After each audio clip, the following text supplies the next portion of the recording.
Hola, bienvenidos a este día, la transmisión de este día, 5 de julio, domingo 5 de julio.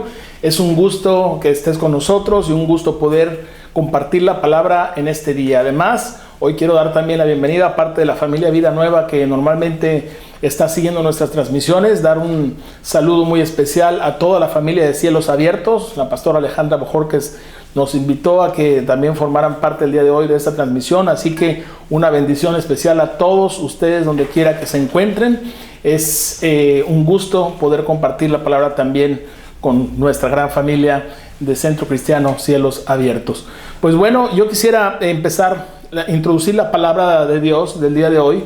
Yo creo que Dios quiere fortalecer en nuestro corazón. Estuvimos hablando hace unos días acerca de nuestra identidad como hijos de Dios, de la autoridad que Dios nos ha dado como hijos. Y quiero hablar acerca de victoria, la victoria que Dios le ha dado a sus hijos. Y para introducir un poquito el tema, vamos a leer el Salmo 91, que es un salmo que ha sido de batalla en este tiempo que hemos estado viviendo y que hemos hecho algunos retos por ahí, ¿verdad? A través de las redes con algunos amigos y hermanos y familia. Y bueno, yo quisiera leerlo el día de hoy para introducir un poco la palabra que Dios ha puesto en nuestro corazón. Así que búsquenlo, voy a leer la Nueva Traducción Viviente del Salmo 91, si gustan seguirlo ahí en su casa o donde se encuentren. Dice la palabra de Dios: los que viven al amparo del Altísimo encontrarán descanso a la sombra del Todopoderoso. Declaro lo siguiente acerca del Señor: solo Él es mi refugio, mi lugar seguro. Él es mi Dios y en Él confío. Te rescatará de toda trampa y te protegerá de enfermedades mortales. Con sus plumas te cubrirá y con sus alas te dará refugio. Sus fieles promesas son tu armadura y tu protección. No tengas miedo de los terrores de la noche, ni de la flecha que se lanza en el día. No temas a la enfermedad que acecha la oscuridad, ni a la catástrofe que estalla al mediodía. Aunque caigan 1000 a tu lado, aunque mueran 10,000 a tu alrededor, esos males no te tocarán. Simplemente abre tus ojos y mira cómo los perversos reciben su merecido. Si haces al Señor tu refugio y al Altísimo tu resguardo, ningún mal te conquistará, ninguna plaga se acercará a tu hogar, pues Él ordenará a sus ángeles que te protejan por donde vayas. Te sostendrán con sus manos para que ni siquiera te lastimes el pie con una piedra. Pisotearás leones y cobras, aplastarás feroces leones y serpientes bajo tus pies. El Señor dice: rescataré a los que me aman, protegeré a los que confían en mi nombre. Cuando me llamen, yo les responderé. Estaré con ellos en medio de las dificultades, los rescataré y los honraré. Los recompensaré con una larga vida y les daré mi salvación. Entonces, me agrada cómo inicia el Salmo, ¿verdad? Dice que los que viven al amparo del Altísimo encontrarán descanso a la sombra del Dios Todopoderoso. Y dice: declaro lo siguiente acerca del Señor: solamente Él es mi refugio, solamente Él es mi seguro, mi lugar seguro. Él es mi Dios y en Él confiaré. En Él está nuestra confianza. Entonces inicia, ¿verdad?, el salmista reconociendo a Dios como lo más grande que tiene la vida. El Altísimo, el Todopoderoso, el Omnipotente. ¿Quién detendrá al Dios Todopoderoso? Dice por ahí un canto que de repente cantamos, y además agrega que es sublime, que es suficiente. Es el Señor, nuestro Dios, nuestro Señor. Y espero que en nuestro corazón se encuentre afianzado de esa manera, porque es una poderosa declaración de dónde está tu confianza, de dónde está nuestra confianza, dónde está nuestra seguridad, dónde está nuestro sustento, dónde está nuestra esperanza, en dónde está cimentada nuestra fe. Y como hijos de Dios, eso es lo primordial, entender en dónde está cimentada nuestra fe. Es una verdad implantada en nuestro corazón, implantada en nuestro espíritu, una fortaleza, un cimiento para nuestra vida. Entonces, yo creo que si esta verdad opera en nuestra vida, nada nos podrá hacer frente y nada nos podrá derrotar. Nada. Y entonces yo creo que viene muy bien y rodea muy bien nuestra vida y nuestro espíritu con lo que dice el versículo 9 y 10, que habla de promesas de salud, de bienestar. Dice el versículo 9, ¿verdad?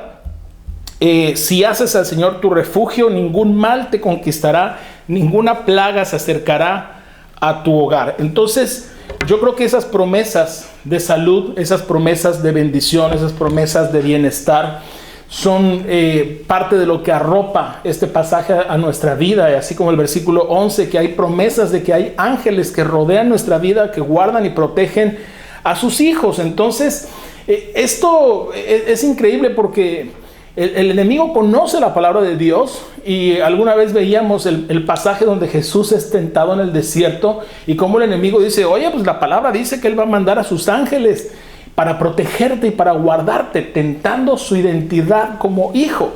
Y es tremendo porque a veces los mismos hijos de Dios no conocen la palabra.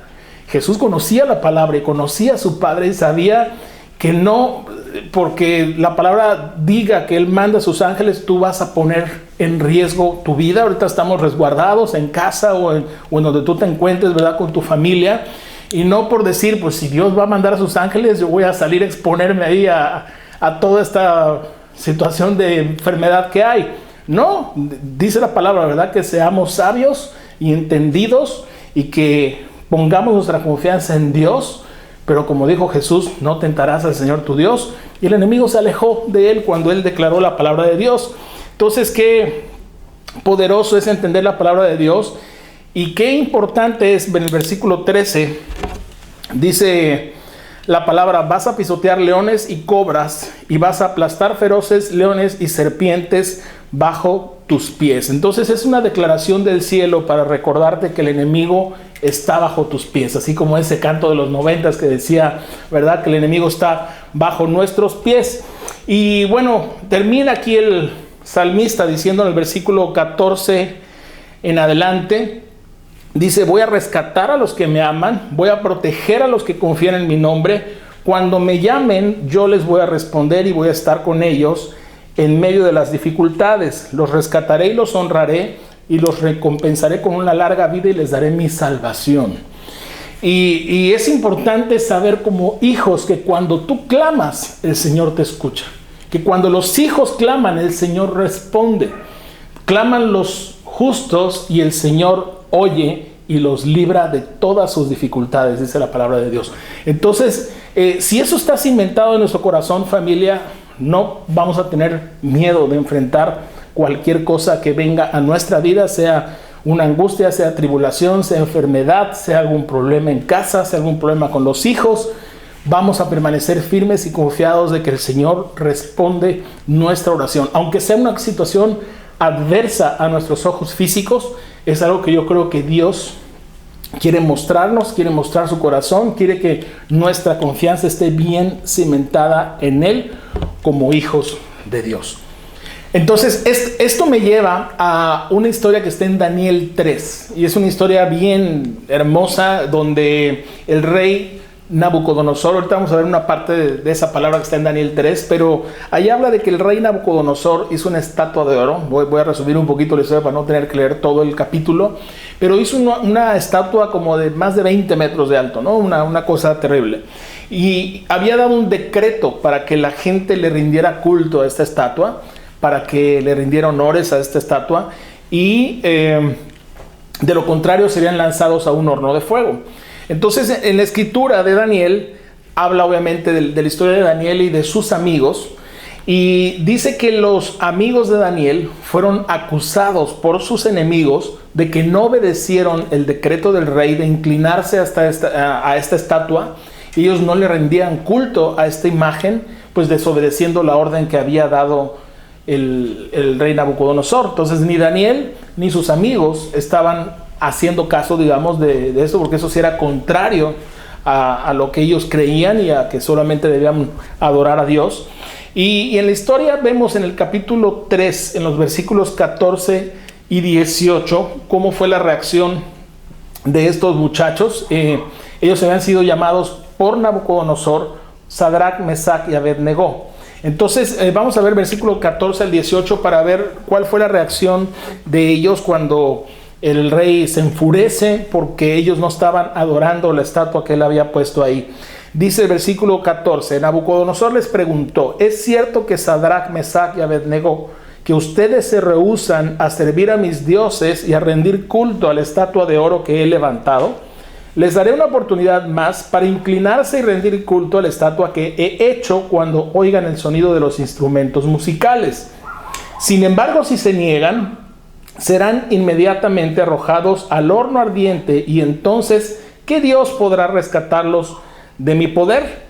Sadrac, Mesach y Abednego contestaron: oh Nabucodonosor, no necesitamos defendernos delante de usted. Si nos arrojan al horno ardiente, el Dios a quien servimos es capaz de salvarnos. Él nos rescatará de su poder, su majestad. Pero aunque no lo hiciera, deseamos dejar en claro ante usted que jamás serviremos a sus dioses ni rendiremos culto a la estatua de oro que usted ha levantado. Entonces podemos ver la integridad de los amigos de Daniel en sus palabras, en la forma en la que reaccionan, y con mucho respeto y con mucho cuidado, ¿verdad? Le hablan al rey, pero ellos no se amedrentaron ante la amenaza de Nabucodonosor, sino que le respondieron con mucha firmeza, hablando de los principios que regían su corazón, y ellos dijeron: preferimos honrar a Dios primero antes que lo que usted está decretando, aunque nos cueste la vida. Dice, porque sabemos que Dios nos va a rescatar, y si aún no lo hiciera, nosotros vamos a honrar su nombre por sobre todas las cosas. Y quiero hacer un paréntesis en una cosa. Hace unos días hablábamos acerca de nuestra identidad como hijos de Dios, y cómo el enemigo lo primero que quiere atacar a los hijos de Dios es precisamente ahí, en su identidad como hijos. Entonces, estos hombres vivían en una tierra extraña, estaban en una tierra fuera pues bueno, estaban ahí en Babilonia, ¿verdad? Entonces, dice la palabra que ellos, nosotros recordamos a veces los nombres que habían sido puestos por Nabucodonosor, pero, y esto parece un detalle menor, pero es muy relevante porque los nombres que habían sido puestos a ellos, Daniel, para empezar, Daniel dice que fue llamado Belsasar, por orden de Nabucodonosor. Pero imagínate, Belsasar quiere decir príncipe de Bel, que es una deidad obviamente de aquella región. Pero Daniel, su nombre como parte del pueblo de Dios era Daniel, que quiere decir Dios es mi juez. Sadrac quiere decir iluminado por el dios Sol, que era una deidad pagana también. Pero su nombre real era Ananías, y Ananías quiere decir amado del Señor. Mesach era conocido así, le pusieron ahí, ¿verdad? Quiere decir quién es como Venus. Pero Misael es su nombre real, su nombre como hijo de Dios. Él se llamaba Misael, que quiere decir quién es como Dios. Y Abednego quiere decir siervo de Nego o de Negó. Y su nombre real, como parte del pueblo de Israel, era Azarías, que quiere decir el Señor es mi ayudador. Entonces, imagínate qué fuerte. Porque ellos tenían nombres como parte del pueblo de Dios, y casi todos los nombres del pueblo de Israel tenían una relación que los vinculaba a su fe, que los vinculaba a Dios. Entonces, para uno de ellos, pues Dios era su juez, era amado del Señor, era el reconocimiento de quién como Dios, como el Todopoderoso. Y por último, Azarías, el Señor es mi ayudador. ¿Y qué hizo el enemigo? Cuando llegan a esa tierra extraña, cuando están en esa tierra extranjera, cambia su identidad como para que fueran olvidando la identidad que los ligaba a ese amor a Dios, a esa confianza en Dios. Sin embargo, ellos sabían quiénes eran. Ellos tenían muy claro, le dejaron muy claro al rey, porque la integridad que ellos tenían como hijos de Dios no se vio vulnerada. Ellos sabían que, aunque para ese lugar tenían un nombre temporal, ellos sabían que su verdadera identidad era como hijos de Dios. Qué importante saberlo, familia, el día de hoy, porque tu identidad como hijo de Dios te hace poderoso en esta tierra. Te hace caminar en un terreno sobrenatural en esta tierra. Y te decía que hace unos días hablábamos de identidad. Si quieres, busca el mensaje luego en YouTube. Por ahí está el mensaje, creo que fue de la semana pasada. En Juan 1:12 estudiábamos que dice la Escritura que a todos los que creyeron en Él y a los que le recibieron les dio el derecho de llegar a ser hijos de Dios. En otras palabras, los que ponen fe en su nombre, dice la Escritura, que reciben una autoridad del cielo y representan su reino y representan su justicia y lo ponen en práctica porque han aprendido el poder del nombre del Señor sobre sus propias vidas. Entonces, Mira lo que sucede con ellos cuando ellos le hacen conocer al rey. Versículo 19 del capítulo 3 de Daniel. Dice que entonces Nabucodonosor se enfureció tanto con Sadrach, Mesach y Abednego que el rostro se le desfiguró a causa de la ira. ¿Has conocido gente que se le desfigura el rostro por causa de la ira? Híjole, yo sí, unos cuantos, ¿verdad? Dice, mandó calentar el horno 7 veces, más de lo habitual. Imagínate cómo estaba aquello, ¿no? Dice que entonces ordenó que alguno de los hombres más fuertes de su ejército ataran a Sadrach, Mesach y Abednego y los arrojaran al horno ardiente. Así que los ataron y los arrojaron al horno, totalmente vestidos con sus pantalones, turbantes, túnicas y demás ropa.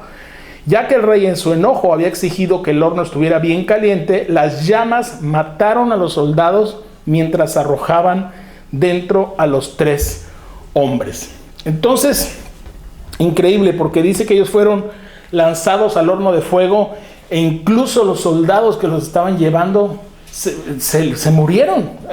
Imagínate la fuerza de las llamas, que era 7 veces más de lo habitual. Al momento de lanzar a estos hombres, quedaron muertos. Pero bueno, sucede, ahí viene la parte poderosa, porque en el versículo 23 dice que de esta forma los 3 amigos de Daniel, finalmente atados, cayeron a las rugientes llamas. Pero de pronto Nabucodonosor, lleno de asombro, se puso de pie en un salto y exclamó a sus asesores: ¿no eran 3 los hombres que atamos y arrojamos dentro del horno? Sí, su majestad. Así es, le contestaron. Pues miren, yo veo a 4 hombres desatados que caminan en medio del fuego sin sufrir daño, y el 4.º hombre se parece a un dios. Qué fuerte, ¿verdad? Dice, entonces Nabucodonosor se acercó lo más que pudo a la puerta del horno, le gritó a los siervos de Dios y les dijo: salgan de aquí. Entonces ellos salieron del fuego. Y en el versículo 27 dice: entonces los altos funcionarios, las autoridades, los gobernadores y asesores los rodearon y vieron que el fuego no los había tocado. No les había chamuscado ni un cabello, ni se les había estropeado la ropa. Es más, ni siquiera olían a humo. Y entonces Nabucodonosor dijo: alabado sea el Dios de Sadrach, Mesach y Abednego, que envió a su ángel para rescatar a sus siervos que confiaron en él. Desafiaron el mandato del rey y estuvieron dispuestos a morir en lugar de servir o rendir culto a otro Dios que no fuera su propio Dios. Entonces, bueno, de ahí emite un decreto y dice, ¿verdad? Cualquiera que sea la raza, nación o lengua, habla en contra del Dios de los amigos de Daniel, dice que serían despedazados y su casa sería reducida a un montón de escombros, porque no hay otro Dios que pueda rescatar de esta manera. Y luego dice que ellos fueron ascendidos, fueron promovidos en el trabajo que tenían, fueron puestos en el lugar más alto posible en el que podían estar. ¿Por qué? Porque el rey vio un 4.º hombre, vio, dice, es como un dios. Y sabes qué, era el mismo Jesús que estaba rodeando la vida de sus hijos, que pusieron en alto su nombre y que confiaron en él, y que sabían que aún en el momento de la peor angustia, de la peor tribulación que los estaba rodeando, como era un horno de fuego tan terrible, aún ahí en medio de ellos, ahí estaba resguardando sus vidas. ¿Por qué? Porque honraron a Dios y porque proclamaron que como hijos de Dios nada les haría daño. Entonces, dice Isaías 54, ¿verdad? Ningún arma forjada en contra de sus hijos prosperará. Cuando hacemos del Señor nuestro refugio y cuando ponemos al Señor como nuestra confianza, ninguna cosa nos hará daño. Y mira, ser hijo de Dios, ser cristiano, es más que una situación de cómo nos comportamos externamente, de cómo hablamos, de si pegamos una calcomanía en el coche, de si decimos muchas cosas, ¿verdad? Tiene que ver con principios de su reino que están implementados en nuestro corazón, que están formando nuestra vida con verdades y con valores que están dentro de nosotros y que se manifiestan para darle gloria a Él y para que podamos dar un testimonio vivo de que esa vida abundante y ese poder del cielo está viviendo en nuestros corazones. Entonces, mira, hay que mantenerse firmes, aunque duela. Hay que mantenerse fuertes aunque parezca todo adverso. Hay que mantener la calma y tener paciencia aunque no podamos reunirnos físicamente en el templo o en nuestros lugares de costumbre.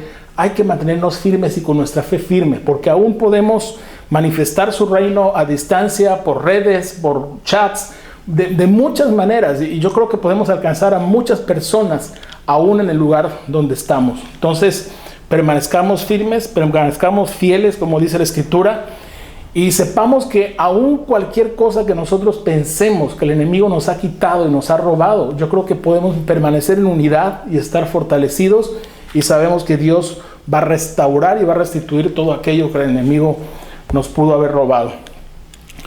Como hijos de Dios podemos gozarnos de que nuestros nombres, como dijo Jesús, están escritos en el libro de la vida, y podemos estar seguros de que Él nos ha dado poder para reinar en esta tierra, para gobernar en esta tierra y para ejercer su autoridad en esta tierra. La victoria es nuestra. Es más, dice la Escritura que somos más que vencedores por medio de Jesús. Él ganó la victoria y la ha dado a sus hijos. Por eso somos más que vencedores en Cristo Jesús. Entonces, nuestra relación con Él, nuestra conexión con Él, nuestra comunicación con el Espíritu Santo nos fortalece y nos bendice y nos lleva a hacer cosas que están fuera del alcance, del entendimiento de muchas personas. Por eso lo que sucedió con los amigos de Daniel fue algo sobrenatural, algo nunca antes visto. Pero ellos, ¿qué hicieron? Pusieron su confianza en Dios y Dios les respondió. ¿Por qué? Porque, como decíamos al principio, claman los justos y el Señor escucha. Entonces, estamos librando aflicciones, seguramente. Estamos librando tribulaciones, seguramente. Estamos teniendo noticias de amistades, de familia que están teniendo problemas con esta enfermedad que estamos combatiendo, seguramente. Pero tenemos que permanecer firmes, permanecer fieles, sabiendo que nuestra confianza está puesta en el Señor. Dice Romanos 8, versículo 18. Te quiero leer este versículo. Dice la palabra de Dios: sin embargo, lo que ahora sufrimos no es nada comparado con la gloria que Él nos revelará más adelante. Jesús dijo que íbamos a tener aflicción en esta tierra, pero que confiáramos porque Él ya había vencido. La victoria ya nos ha sido dada, como les dije anteriormente. Entonces, confiar en Él es parte de manifestar su gloria como hijos de Dios. Dice la palabra que la creación espera con anhelo la manifestación de la gloria de los hijos de Dios. Entonces yo creo que Dios quiere que manifestemos su gloria, su victoria y lo que Él ya ha puesto en nuestros corazones para permanecer firmes, para permanecer fieles, para permanecer íntegros como los amigos de Daniel, pero sobre todo mantenernos confiados en que Él nos levantará con su brazo poderoso. Y lo puedes hacer desde el lugar donde te encuentres el día de hoy. Entonces, no temas, porque la palabra de Dios dice que su Espíritu nos fortalece, Él nos revela la verdad y Él nos ayuda en nuestra debilidad. Entonces, tenemos al cielo entero de parte nuestra para salir adelante, para salir victoriosos, para levantar la cara como hijos de Dios y decir: nada me podrá hacer frente. Entonces, familia, que el Señor te bendiga, que el Señor te guarde. Déjame orar para que el Señor bendiga tu vida y para cerrar este tiempo y para que tú puedas hallar bendición en tu casa, con tu familia, en donde quiera que te encuentres. Padre, bendecimos a cada hijo tuyo que está viendo esa transmisión en su casa, con su familia. Permite, Padre, que la unidad del Espíritu y los propósitos de Dios puedan ser cumplidos en su vida. Resguarda a todos aquellos que han estado pasando tribulaciones en lo anímico, en lo físico, quizá en su salud, y permite que puedan ser restablecidos en el nombre de Jesús. Guarda, Señor, la vida de todos aquellos que están luchando contra esta enfermedad, y guarda a todos aquellos que trabajan en el sector salud, sean médicos, sean enfermeros, sean personal de intendencia. Permite que tu bendición pueda guardar la vida de cada uno de ellos. Permite que tus hijos en casa, en donde quiera que se encuentren, puedan encontrar paciencia, puedan encontrar paz, puedan encontrar la seguridad de que tú estás escuchando el clamor de ellos y tú los levantarás de cualquier situación que estén pasando. Gracias por bendecir esta casa, Señor, espiritual, tanto a Cielos Abiertos como a Vida Nueva y como a todos aquellos que se han enlazado el día de hoy a la transmisión, y permite que el Espíritu Santo nos ayude en nuestra debilidad y nos recuerde que la victoria ha sido dada a través de Cristo Jesús. Amén. Pues bueno, fue un gusto estar con ustedes. Los esperamos en las transmisiones siguientes de Cielos Abiertos y por supuesto también de Vida Nueva. Les mando un abrazo con todo el corazón. Que Dios bendiga sus vidas.